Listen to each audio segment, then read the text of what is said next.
Moving on to 13, the next of the par threes. Tyler really he kind of stole the thunder with a great explanation of number 12. The thing that I really enjoy about the hole is the shared bunkers in between the two holes. Ross did this very often, as Tyler alluded to, and I think this is a wonderful example. There's just kind of a really beautiful potpourri of bunkers in between the two holes that really takes just very mellow terrain and all of a sudden makes it this green and par three that really pops. I mean, it's a hole that I'm very excited to kind of get out there and get cracking at getting these bunkers kind of back in place, but also some great cellular stuff. Just some green expansion around the green that really brings out the best possible hole locations one can get on this very demanding par three.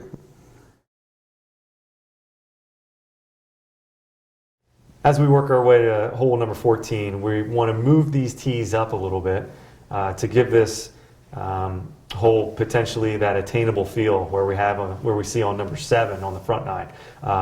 So we'll have a hole in the front nine and on the back nine that are potentially gettable for the longer hitter, or if it's downwind. So this hole will predominantly play under 300 yards. What happens is we wanted to move the tees up a little bit because we didn't want players standing directly behind number 13 green, and we didn't want that safety issue off of hole number 12 with that golf ball spraying to the right off hole number 12 and hitting players on the back of number 14 tee. So it's kind of a three-edged sword there where it won't be behind number 13, it won't be a safety issue off of 12 tee, and you have a more fun golf hole that is potentially drivable in the future. And then this green is one of the three that we're potentially going to rebuild, that we are, telling the membership that they should rebuild because it's been kind of muted over the years. Somebody's tinkered with the green. It doesn't drain properly. Has probably some of the poorest turf quality.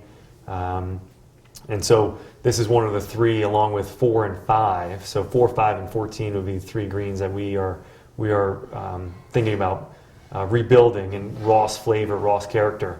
And then there was a huge mound on the right side of the green that has been kind of muted over the years, and then we rebuild the two beautiful approach bunkers that Ross had on his hole sketches, and you can kind of see little depressions in the fairway where they once were.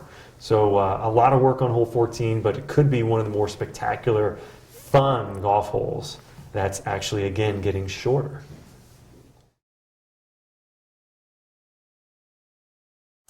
Moving on to personally my favorite section of the property. I don't know about you, Tyler, but we go into, as they say in baseball, the meat of the order here. I mean, this is an amazing section of the property. Really beautiful. It goes through the forest and along the creeks, and really utilizes the terrain in some tremendous ways. We had a very challenging decision on this hole on how to tackle the green side itself, because you play this wonderful diagonal tee shot over the corner of the creek and the trees, and but a lot of restoration architects were trying to figure out what was really in those guys' head back in the early design. The plan for the golf course had less bunkering and whatnot around the green, whereas the aerial had more bunkering. And ultimately, we went with the route of the aerial, since it really presents, quite frankly, the opportunity for a world-class golf hole. I mean, you have really exciting bunkering and whatnot around the green, some really great expansions that really make for some great hole locations. We made the fairway much bigger so the players can really be aggressive out there. Let them really try and cut the corner and whatnot, and give them a big target to attack. And from there, it's just a matter of how well they can tackle this tiny little target with a lot of severe hazards around the edges down there.